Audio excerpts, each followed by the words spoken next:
برطانیہ کے ایک چھوٹے سے قصبے میں سردیوں کی شام تھی۔ ہوا میں عجیب سی اداسی تھی اور گلی کے آخری کونے پر ایک گھر موجود تھا جہاں اس وقت ایک آدمی کی لاش پڑی تھی۔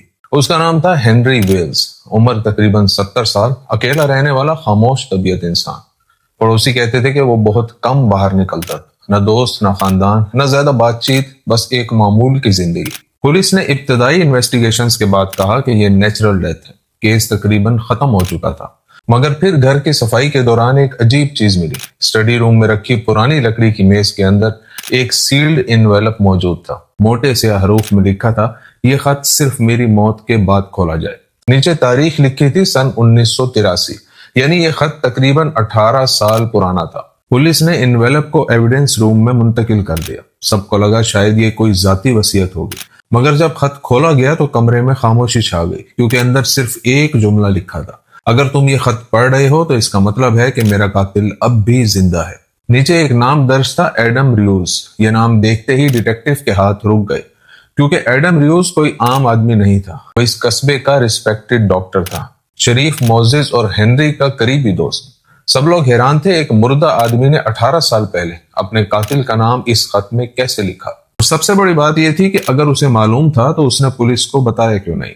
کیس دوبارہ کھول دیا گیا۔ ڈیٹیکٹیو سارا کو انویسٹیگیشن سونپی گئی۔ سارا منطقی عورت تھی، وہ جذبات کے بجائے فیکٹ پر یقین رکھتی تھی، مگر یہ کیس شروع سے ہی اسے عجیب لگ رہا تھا، کیونکہ آفیشلی ہنری کی موت نیچرل ڈیتھ ڈکلیئر ہو چکی تھی۔ پھر یہ قتل کیسے مانا جائے؟ سارا نے ہنری کی میڈیکل ہسٹری نکالی اور پھر اسے ایک ڈیٹیل نے چونکا دیا۔ ہنری پچھلے 20 سال سے ایک نایاب نیورولوجیکل ڈیزیز میں مبتلا تھا۔ آہستہ آہستہ جسم کمزور ہوتا جا رہا تھا۔ اس کا علاج ڈاکٹر ایڈم کر رہا تھا۔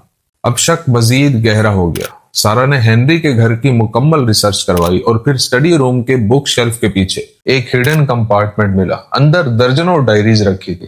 ہنری نے اپنی زندگی کے آخری 20 سال ان صفحات میں لکھ رکھے تھے اور انہی ڈائریز میں اصل کہانی چھپی ہوئی تھی۔ پہلی ڈائری بالکل عام تھی، روزمرہ کی زندگی کے حوالے سے، مگر جیسے جیسے سارا صفحات پڑھتی گئی الفاظ بدلنے لگے۔ اس میں لکھا تھا، آج دوا لینے کے بعد عجیب کمزوری محسوس ہوئی۔ ڈاکٹر ایڈم کہتا ہے بیماری بڑھ رہی ہے، مگر مجھے لگتا ہے کچھ اور ہو رہا ہے۔ پھر ایک انٹری پر سارا رک گئی، وہ تاریخ 1983 کی تھی۔ ہنری نے لکھا تھا، آج پہلی بار مجھے یقین ہوا ایڈم مجھے آہستہ آہستہ مار رہا ہے۔ سارا نے فوراً ٹاکسیکولوجی رپورٹس دوبارہ کھلوائیں اور حیران کن بات یہ تھی، ہنری کے جسم پر ریئر کیمیکل ٹریسز موجود تھے، لیکن بہت کم مقدار میں، اتنے کم کہ عام ٹیسٹ میں ڈیزیز سمٹمز لگتے تھے، لیکن اگر برسوں تک دیے جائیں تو وہ انسان کو آہستہ آہستہ ختم کر سکتے تھے۔ اب سوال ایک تھا کہ ڈاکٹر نے ایسا کیوں کیا؟ ایک کامیاب ڈاکٹر اپنے ہی دوست کو آہستہ آہستہ کیوں مارے گا؟ پھر آخری ڈائری میں اس بات کا جواب ملا۔ ہنری نے لکھا، ایڈم میری بیوی سے محبت کرتا تھا اور جب اس نے مجھے نہیں چھوڑا تو ایڈم نے فیصلہ کیا کہ وہ انتظار کرے گا۔ مگر سب سے خوفناک بات ابھی باقی تھی۔ ہنری نے آخری صفحات میں لکھا، میں پولیس کے پاس نہیں جاؤں گا کیونکہ میرے پاس ثبوت نہیں ہے، اور اگر میں غلط ہوا تو شاید میں ایک بے گناہ انسان کو تباہ کر دوں گا، لیکن اگر میں صحیح ہوا تو ایک دن سچ خود بخود باہر آ جائے گا۔ اس لیے اس نے وہ خط لکھا، ایک خط جو صرف اس کی موت کے بعد کھولنا تھا۔ سارا اب اس کی بات پر تقریباً یقین کر چکی تھی، مگر اسے کنفیشن چاہیے تھا۔ وہ ایڈم ریوز کے گھر گئی، بارش ہو رہی تھی۔ ایڈم نے دروازہ کھولا، سفید بال، پرسکون چہرہ، بالکل ایک معزز ڈاکٹر جیسا۔ سارا نے خاموشی سے وہ خط میز پر رکھا اور کہا، ہنری نے یہ آپ کے لیے چھوڑا تھا۔ ایڈم نے انویلپ دیکھا اور کئی سیکنڈز تک خاموش بیٹھا رہا، پھر اس کے چہرے کا رنگ بدلنے لگا۔ اس نے دھیمی آواز میں پوچھا کہ کیا اس نے واقعی اس خط میں میرا نام لکھا ہے؟ یہ پہلا اعتراف تھا۔ سارا خاموش رہی اور پھر جیسے برسوں بند دروازہ کھل گیا ہو۔ ایڈم بولنے لگا، اس نے اعتراف کیا، وہ ہنری کی بیوی سے محبت کرتا تھا، مگر وہ کبھی اسے حاصل نہیں کر سکا۔ پھر وہ عورت ایک ایکسیڈنٹ میں مر گئی اور ایڈم کے اندر صرف نفرت باقی رہ گئی۔ سال گزرتے گئے اور وہ زہر بن گئی۔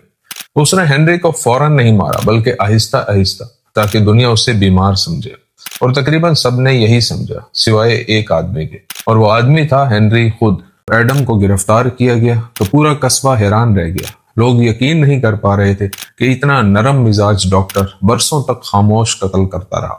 مگر اس کہانی کا سب سے عجیب حصہ شاید یہ نہیں تھا، بلکہ یہ تھا کہ ہنری نے اپنی زندگی کے آخری 18 سال صرف ایک خط پر بھروسہ کرتے ہوئے گزار دیے۔ ایک ایسا خط جسے وہ جانتا تھا کہ شاید کبھی کھولا ہی نہ جائے، اور شاید اسی لیے کچھ سچ زندہ انسان نہیں بولتے، وہ انہیں کاغذ پر لکھ کر وقت کے حوالے کر دیتے ہیں، کیونکہ وقت آخر کار ہر راز کھول دیتا ہے۔